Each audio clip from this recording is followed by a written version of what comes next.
Today's video is brought to you by Squarespace. From websites and online stores to marketing tools and analytics, Squarespace is the all-in-one platform to build a beautiful website or run your business. Check out Squarespace through the link in the description below. More on them in just a bit.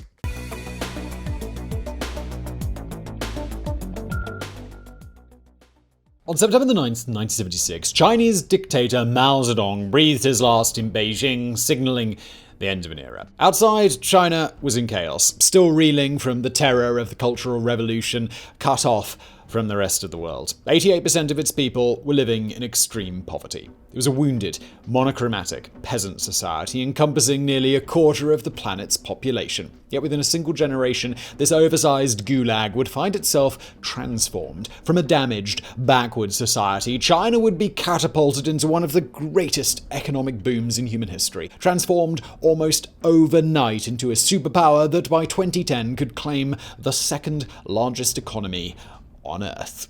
The reason for this planet-shaking change? The rise of Deng Xiaoping. A tiny, uncharismatic man with a long history as a loyal communist. There was nothing on Deng's resume to suggest that he'd be capable of reversing China's fortunes. Indeed, at the time he took power, he was already in his mid-70s. Yet somehow, this unpromising old man would wind up becoming perhaps the most important leader in modern world history. Reformist, authoritarian, dictator, visionary. This is the story of Deng Xiaoping, the man who made China great again.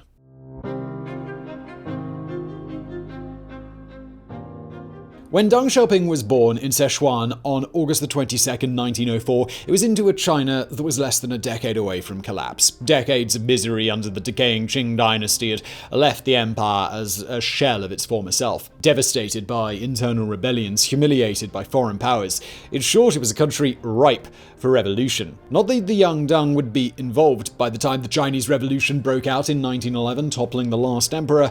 Deng was only just starting elementary school. And it's got to be said, it's not like his family were doing badly out of the imperial system. As is so often the case, the future communist came from a solidly middle-class family. His father was a landlord, the richest man in their village. In fact, Dad was so comparatively wealthy that in 1919 he was able to arrange for his son, at the time known as Deng Xijian, to leave China to study in France. And it was the perfect time to get out. Following a period of authoritarian rule, post-revolution China had collapsed into something known as the warlord era, the time of chaos where local strongmen carved out dubious statelets with bullets. So, backing his son off to eat some croissants and absorb la culture française probably seemed like a spiffing idea to Deng's dad. In reality, though, the teenager would absorb something else in Europe, a taste for revolution. Deng arrived in France in late 1920, aged 16, and not really knowing what to expect. What he got was a country thrumming with tension as the fallout from the 1917 Russian Revolution inspired Marxists across the continent, including in the heart of Deng's workplace. Yes, work. While the program the boy was on was supposed to expose him to the enlightened values of France, in reality it exposed him to life at the sharp and pointy end of capitalism. Forced to slave away in dark, evil factories for less than a pittance, Deng quickly fell under the sway of an older radical named Zhou Enlai. Together, they became members of the Communist Party, a reaction to the squalor and filth that they saw around them. But Deng wouldn't leave completely unimpressed with Europe. While he despised the exploitation, he also marveled at the technology that allowed this continent of empires to dominate the globe, that gave it not just great wealth, but power. When he finally rose to the top, it would be these memories that would help Deng reshape China. But first, he had to get back there. In 1926, a French arrest warrant saw Deng flee La République for the icy embrace of Soviet Moscow. There, he was given military training, joining the Communist International, and he married a fellow budding revolutionary, Jiang Zemin. Then it was back to China to foment revolution, or so went the plan. Instead, Deng set foot back in his home country just as it veered hard to the right. 1927 saw the nationalist Kuomintang under Chiang Kai-shek end the warlord era and reunite China by beating everybody else into a bloody pulp. In that crazy violent age, Deng was thrown into a life of adventure. Changing his name to Deng Xiaoping, he surfaced in Wuhan, where he first met a fellow revolutionary named Mao Zedong. In Shanghai, where street battles and assassinations were the order of the day. In Guangxi, where he helped instigate worker riots. In a weird way, this must have been a romantic time, like living the plot of some adventure novel. Yet of course, real life is never quite as enjoyable as fiction. As the 1930s dawned and Chiang Kai-shek consolidated power, the remaining warlords and communists were stamped out one by one. Deng's small force was destroyed during an offensive at Guangzhou. Around the same time, his wife died. Up to his neck in revolution, Deng missed the funeral. Finally, in 1931, the widowed 26-year-old was forced to flee to escape into friendly territory under the control of his comrade Mao Zedong. It was here that Deng would soon forge the relationship which would transform not just his life, but the lives of everyone in China.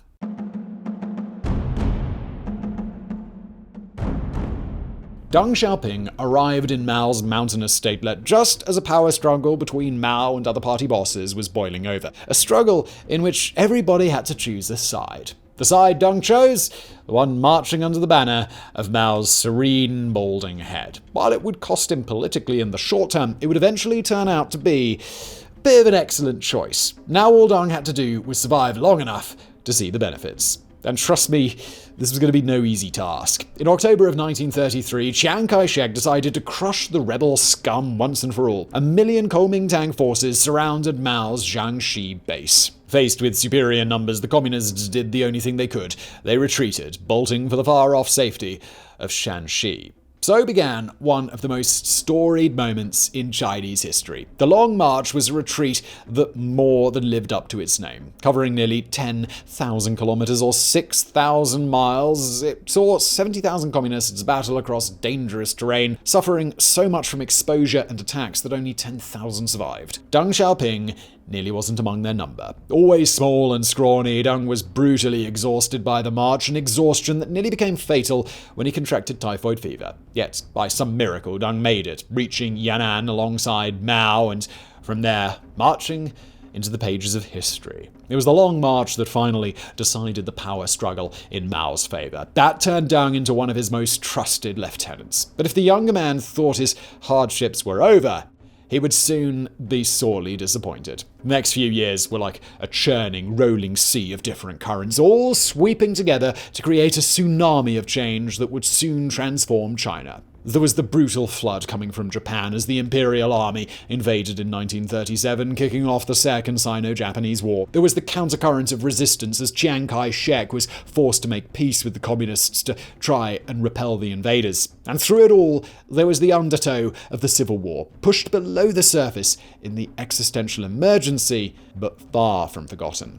In short, it was a crazy time, one that could make an entire video in and of itself. A time that saw Communist Party membership leap from mere thousands to 1.2 million, that saw Deng placed in charge of vast military forces. A time that also saw Deng meet physics student Zhou Enlai, who'd become his wife and stay by his side until his death. Sadly, though, it's not a time that we can go into any depth today. Not unless we want the entire post-war period of Deng's life just to be summed up by me going, and then he did a load of other important shit and died. The end. So, for today, all you need to know is that number 1, major history spoiler, Japan lost the war, and number 2, Chiang Kai-shek then managed to somehow lose the Chinese Civil War. And now we can rejoin our narrative on the 1st of October 1949 as a battle-hardened Deng Xiaoping watches Mao triumphantly proclaim the People's Republic of China. For Deng, this must have been the high point of his life, the final realization of all those socialist dreams that had dreamed decades ago in the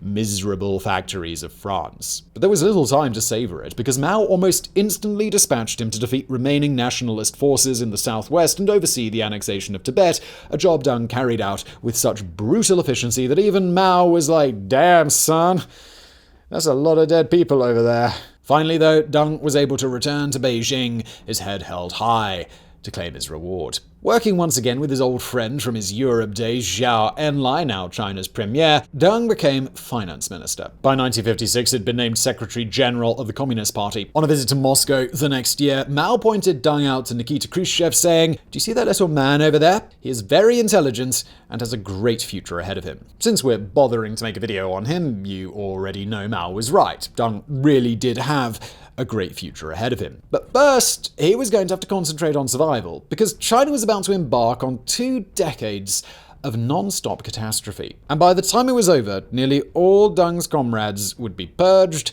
dead, or both.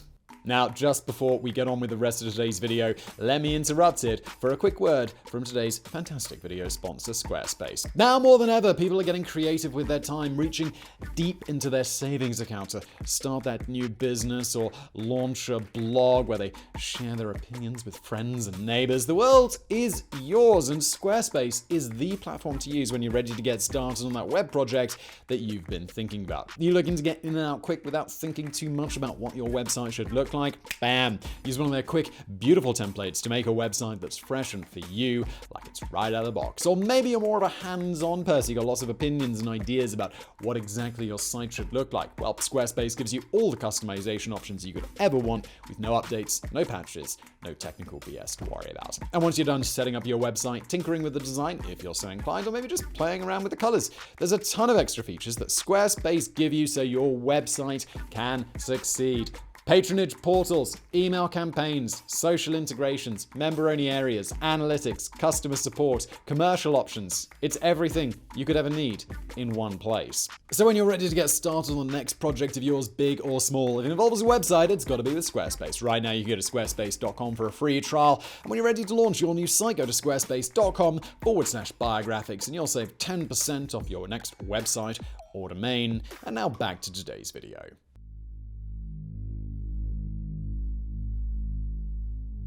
In terms of drawing the short straw of eras to live in, it's hard to imagine a straw shorter than the one marked China 1957 to 1977. That's because those 2 decades were so chaotic, so horrific for many, that make living through the pandemic era look like a Sunday school picnic. Not that Deng would have had any reason to feel insecure as this turbulent era dawned. By 1957, it used his position to build a vast power network within the Communist Party. That same year, it also scored points with Mao by directing the Anti-Rightist Campaign, a witch hunt that was meant to root out counter-revolutionaries, but instead saw 550,000 mostly innocent intellectuals purged, humiliated in struggle sessions, and forced into hard labor. But what did 1957-era Deng care if he ruined a few innocent lives? He hadn't yet felt the horrors of persecution himself, hadn't yet suffered as his victims had. And what better way to curry Mao's favor than to keep funneling suspected enemies into prison camps? Nasty as it was, though, the Anti-Rightist Campaign was just the starter, the murderous dim sum before the main course. The first of those 2 bloody mains, the Great Leap Forward. Perhaps the greatest act of economic self-harm in history, the Great Leap Forward saw Mao try to outdo Stalin's 5-year plans by forcing peasants into collective farms controlled by the party. There, people were forced to meet impossible quotas before they could eat. Since these quotas were, impossible, millions upon millions of people starved in what became the greatest famine in human history. While the wild claims you see online that 100 million died are about as historically rigorous as the time travel sections in Bill and Ted, most serious scholars place the death toll at around 45 million. That's like the entire population of Argentina all dying in a few years. It's an utterly insane number of casualties. It seems to have also been the moment that Deng got cold feet with Maoism. At first, the law lieutenant simply applauded as the Great Leap got underway, fully supporting the changes that would lead to such an immense tragedy. But as the horrors became more and more evident, he seems to have hesitated. Maybe his conscience was pricked. Maybe he just realized that starving the entire country to death wasn't a super great way of shoring up communist support. Whatever the reason, this was the point that Deng began to pivot from a Mao disciple to a moderate, at least moderate in the context of the CCP. This meant joining the faction that in 1962 managed to sideline Mao after the Great Leap ended, even forcing the chairman to engage in the humiliating self-criticism at the 7,000 cadres conference. In the aftermath, it looked like Mao would be forced to take a back seat, that Deng and the moderates would be able to take China away from his turbocharged Stalinism and into something more like the USSR under Khrushchev. But this is Chairman Mao we're talking about, a guy whose sheer ruthlessness was matched only by his overwhelming vanity. It would be Mao's revenge on the moderates who humiliated him that made up the second course of our depressing metaphorical meal. Launched in 1966, the Cultural Revolution is another thing that we could easily spend an entire video on and still not do justice to. But the basic version is that Mao encouraged the rank and file to rise up against the party's elite, to bombard the headquarters and sweep away all monsters and demons. The result was anarchy in the cities, as teenage Red Guards subjected teachers and officials to deadly struggle sessions, and people were humiliated or murdered for the slightest ideological deviations. As it became clear what was happening, Deng desperately tried to pivot back to Mao to save his own skin by making public denunciations of comrades. But Mao never forgot a slight, and he'd now make sure Deng suffered just as badly as the victims of the Anti-Rightist Campaign. In 1967, Red Guards trashed his home, declaring him the nation's #2 capitalist roader. Shortly after, he was forced to make a damning self-criticism, purged from the party, and dispatched to toil in misery, building tractors out in the countryside. But the purge didn't stop with Deng himself. His younger brother was driven to suicide by the Red Guards. His son was tortured, leaving the boy paralyzed. Yet incredibly, this wouldn't be the end of Deng Xiaoping. Purged or not, Deng would not just survive the Cultural Revolution, but make it back into the corridors of power. And when he finally returned, it would be with a plan to rise to the very top.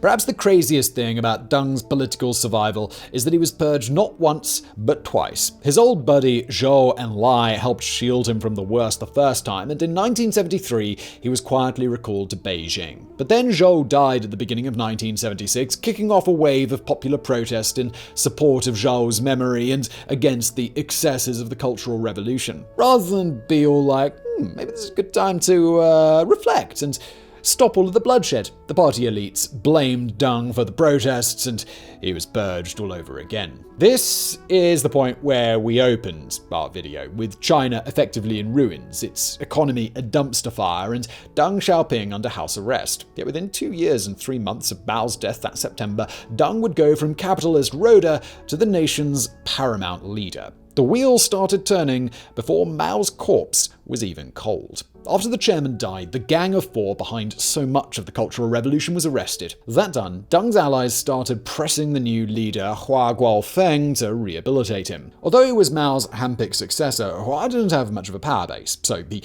did that over releasing Deng, perhaps sensing that he might prove more popular than him. But in the end, he was forced to relent. During the years before the upheavals, Deng had assiduously cultivated allies in all parts of the party. Now, with the threat of denunciation receding, those allies were coming out of the woodwork, pressing Hua to give this old man another chance. At last, Hua Guofeng, Deng was released and brought back into the fold. At that moment, the death warrant was signed on Hua Guofeng's premiership. Although Hua tried to hold on to protect himself as a leader, the reality is that Deng simply had more allies, more skill at playing political games. Slowly, he sidelined his rival, just as he once sidelined Mao. Like the proverbial frog that doesn't realize the water is boiling, Hua didn't notice that he was sliding into obscurity until it was too late. By the time of the third plenum of the 11th Central Committee in December 1978, Deng and his allies were effectively in charge. That meant that on the 18th, Deng was able to open a dull-sounding meeting that would turn out to be one of the most consequential events in modern world history. Just as Khrushchev's secret speech in 1956 had broken the USSR with its Stalinist past, so too would this meeting break China away from the nightmares of Maoism. Unlike Khrushchev, though, Deng would never publicly denounce his old mentor, beyond a careful declaration in 1981 that Mao had been 70% right and 30% wrong. But the impact would still be immense. It was at this meeting that Deng and his allies decided to open up their nation, not just politically, but to market forces. Known as Reform and Opening, it would soon transform the Middle Kingdom from a basket case into one of the most powerful nations on Earth.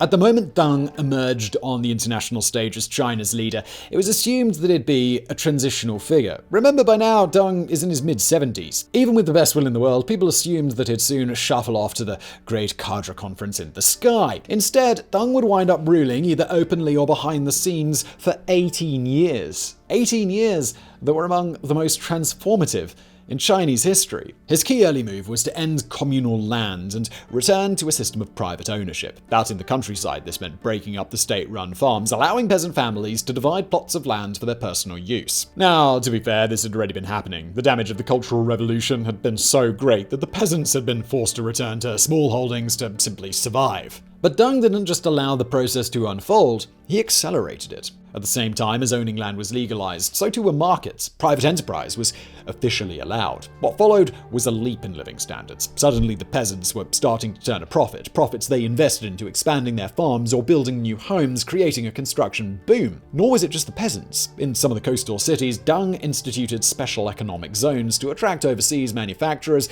bringing industry and profit in, all things that the communists professed to loathe. But then, that was Deng Xiaoping. Having seen the horrors of rigid ideology, he now only wanted whatever worked. As he memorably said of market reforms, "It doesn't matter whether a cat is black or white, as long as it catches mice." And in China's case, that cat would soon catch so many mice, it'd be as gorged and bloated as post-lasagna Garfield suffering from a thyroid problem. Progress was so staggering you could see it from day to day. In the special economic zone of Shenzhen, for example, a 1980 population of 58,000 ballooned to over 2 million by 1990, then over 5 million by 1997. As the special zones multiplied, manufacturing spiked, leading to a surge of exports. At the same time, the transformation of China's cities saw a profound shift in how people lived. When Deng took power, China's countryside was essentially as it had been for centuries, an agricultural economy in which the vast majority of the population lived in poverty.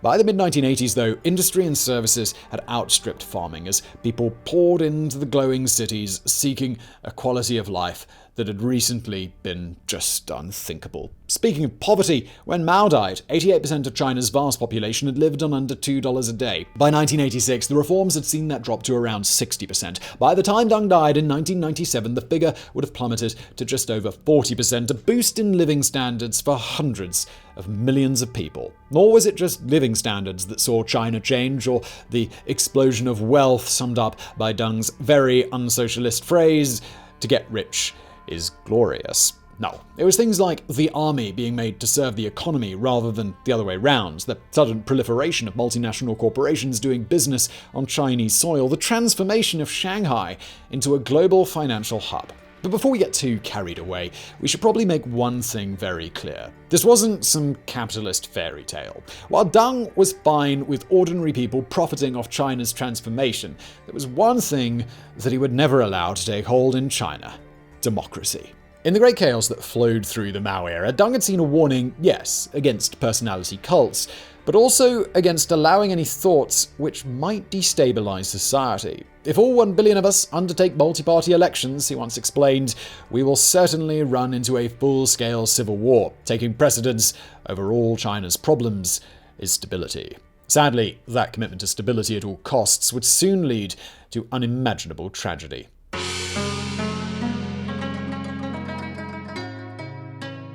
By the late 1980s, China was riding a wave of optimism likely not seen since before the Opium Wars. Under Deng, the CCP had negotiated a return of Hong Kong and Macau under a one-country, two-systems rule designed to help maintain their autonomy. The nation was also pursuing a policy of keeping the peace with its neighbours, dropping belligerence in favour of quietly focusing on economic growth. Oh, sure, things weren't all rosy. There was rampant corruption among the party elites. The expansion of industry had seen eye-watering levels of pollution, and the demographic disaster that was the one-child policy was well underway. But for most of China's billion-plus citizens, life was improving, and that led plenty to wonder if things couldn't improve even more. You can probably already guess the answer to that. In April 1989, the death of the CCP's great liberalizer Hu Yaobang, recently booted out of the party, saw students flood Tiananmen Square to mark his passing. There, their raw energy combined with anger over the recent price fluctuations to become a great cry for change, a demand for democracy. At first, hopes were high. After all, Deng had flirted with the democracy movement before, early in his reign. Perhaps this million-strong protest would convince him to pass reforms. But that was a serious misreading of Deng Xiaoping. He may have been a reformer, but he was also an authoritarian with a history of persecuting others. And in summer of 1989, it was the authoritarian side that won out. On the 4th of June, the People's Liberation Army attacked Tiananmen Square with military-grade weaponry and tanks. The fighting that followed saw anywhere between 200 and 10,000 mostly unarmed demonstrators killed. Countless more were arrested or disappeared. To this day, there has been no reckoning in China over the massacre. All we know is that it was a bloodbath and that it couldn't have happened without Deng's blessing. Not long after the violence in Beijing, Deng resigned his posts within the party, handing power over to his handpicked successor. Jiang Zemin. But this was only a nominal change. Behind the scenes, Deng continued to direct all major decisions, keeping an iron grip on power. And thanks to this, he was able to ensure his vision of China survived. It's easy to forget now, but there was a ton of speculation when Deng stepped down that his exit might spark a power struggle, a return to hardline communism, or even a civil war. But because Deng relinquished his grasp so slowly, this never had a chance to happen. From 1989 to 1997, the country was eased into life under Jiang Zemin, even as Deng still refined his plan for socialism with Chinese characteristics. When the Soviet Union collapsed in 1991, it only solidified his belief that the party's source of legitimacy was its expanding economy. The very next year, now nearly 90, he went on a tour of the country, pushing ahead the reform process, exhorting China to open up still further. He even conducted one final purge, ridding the party of its hardliners, thereby ensuring this brave new China would survive his death. And that death eventually came on the 19th of February 1997. By then, he was 92, crippled by Parkinson's, unable to walk or even feed himself. Unlike Mao, though, as he breathed his last, it wasn't at the heart of a country torn apart by chaos,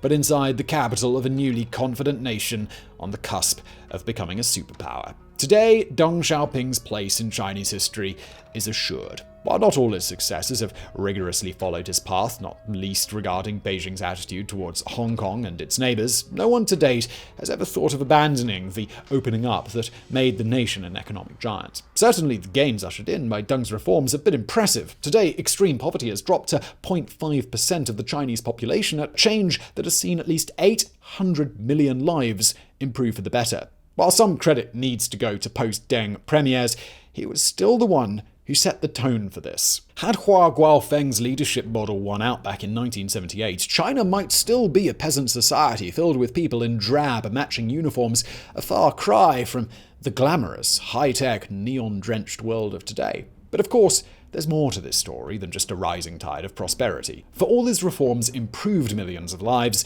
Deng Xiaoping was still an authoritarian who crushed dissent and democracy as ruthlessly as he embraced capitalism light. There's also no getting around the fact that he was a key part in the regime that plunged so many into poverty under Mao in the first place. In the end, though, whether you believe he was a hero, a villain, or somewhere between the two, there is no doubt that Deng succeeded in doing what he set out to do. And in doing so, he remade not just his home country, but the entirety of world politics. He made China great again.